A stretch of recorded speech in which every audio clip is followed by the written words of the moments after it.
యెహోవా మన ఎడల జాలి కలిగి చెప్తున్న మాట యెషయా భక్తుడు 54వ అధ్యాయంలో 10వ వచనంలో చెప్తాడు. పర్వతములు తొలగిపోయినను, మెట్టలు తత్తరిల్లను, నా కృప నిన్ను విడిచిపోదు అని చెప్తూ సమాధాన విషయమైన నా నిబంధన తొలగిపోదు అని బైబిల్ సెలవిస్తుంది. అందుకనే హెబ్రీ గ్రంథకర్త అంటాడు, దేవుడు ఒక నూతనమైన నిబంధనలో నూతనమైన మార్గాన్ని ప్రతిష్ఠించాడంట క్రీస్తు ద్వారా.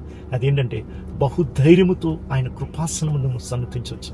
ఎందు నిమిత్తం అంటే కృపను పొందుటకు, ఆయన నుండే మనకు కృప వెంబడి కృప పొందుతున్నామని బైబిల్ సెలవిస్తుంది. కాబట్టి ఈ వీకెండ్ సర్వీసెస్లో బహుధైర్యముతో ఆయన యొద్దకు వద్దాం.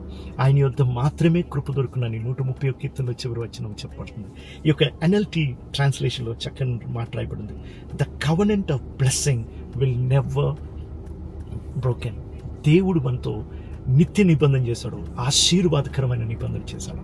ఆ నిబంధన చేసిన వాడు నమ్మదగిన దేవుడు. ఆయన యొద్దకు వెళ్ళి కృప పొందుదాం. ఆమేన్. Praise the lord.